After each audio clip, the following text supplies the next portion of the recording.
Hey guys, welcome to the final day of Digital Fashion Week Singapore, where we continue to bring the front row straight to you.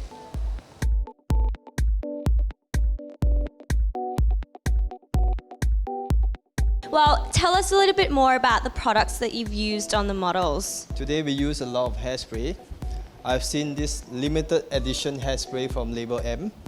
I like to use the sea salt spray to create the texture and a bit of paste for the finishing and final touch-up. So you're part of Digital Fashion Week here as well, so how's that experience been for you so far? I think Digital Fashion Week is truly a really exciting project, and I'm really proud, and I think that everybody should be really proud of the kind of scale that it's garnered over the last couple of years. For the group in particular, I think we've always had a very strong, we've always wanted to celebrate, or we've always had a very strong arm in pushing the local creative community, starting from even when we had our first bar, Louvre. Oriole basically started out in 2008. The team came together and based on our passion for coffee and also for good food and good ambience. We are kind of like, you can consider us one of the pioneers for the specialty coffee movement in Singapore. Yeah. And right now we have 2 outlets. One of it is actually upstairs on the 2nd floor, and then the other one is in Somerset, 313 Somerset. Yeah.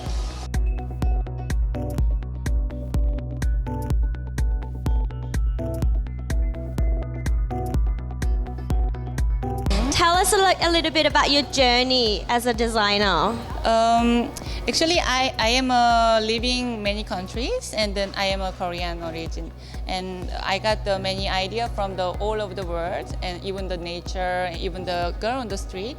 So it's a history of my living, of my life, and it's starting from the Bangkok and Korea. And we have already the many selling point in Bangkok and Korea as well. So it's very great to be meet in Singapore people here.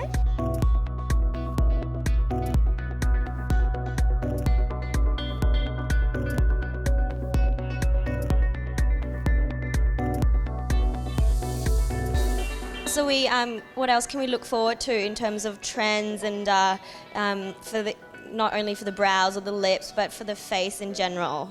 I think like for face, because like when you want to focus on either the eyes or lips, always keep the skin really, really fresh and lightweight. So nothing's too heavy, so you don't want to end up like everything fighting for attentions. So keeping like one focus at a time, that would be good, right? What is the main difference between showing at, say, London Fashion Week compared to Digital Fashion Week? I think you guys have really nailed it with the whole global aspect. The fact that it's digital is that it's an international experience. Everybody all over the world can receive this instantly.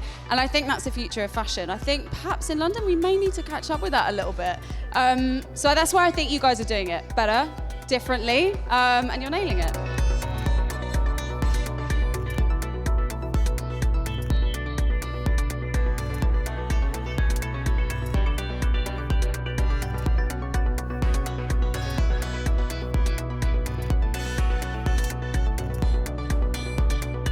We also saw, your signature kind of looks and those familiar silhouettes. How do you keep it fresh season after season?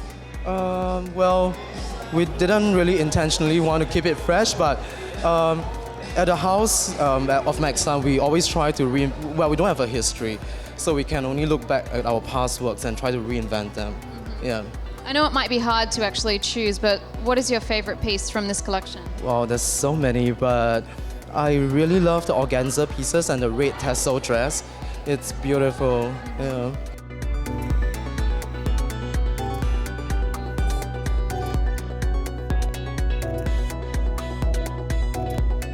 Start off by congratulating Karina and all of her team for what's obviously been a very, very successful, another successful Digital Fashion Week. I thought the venue was terrific, and the atmosphere around about it was very positive, and people were clearly enjoying the shows and the opportunity to just see it firsthand.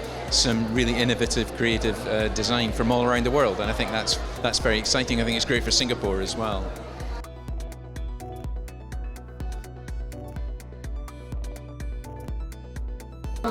the way we want to thank and actually showcase what a cross-cultural can make the difference. Like, we have Asian designers showcasing the same platform, and through Digital Fashion Week, everything is live streamed, so everyone actually can catch it.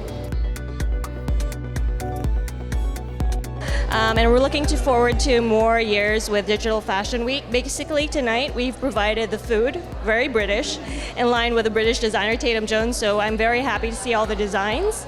So the British Club is here to support the British effort for Digital Fashion Week. So yeah. Tell me, what were the highlights for you? I would say we discovered new designers like Ying the Labels, and then very, very inspired a lot by Lianhe Zaobao SG50 show as well. We saw how creative the local designers can be in creating something inspired by SG50. And also in that particular show, we highlighted more than 15 designers in one show. So I'm really, really excited and proud of that show actually. Does it take you a full year to plan for the next Digital Fashion Week?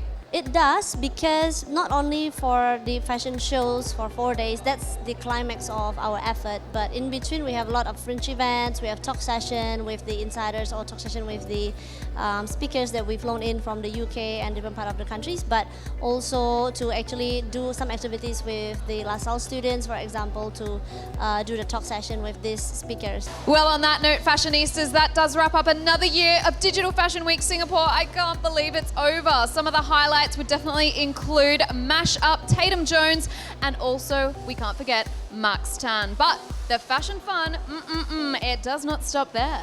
We've got Bangkok International Fashion Week coming up for the next 4 days next weekend, and you cannot forget there is Botanica, which is everybody's favorite, as well as Painkiller and many more. So you've had a little bit of a taste here in Singapore this week, so stay tuned with us for next week at digitalfashionweek.com.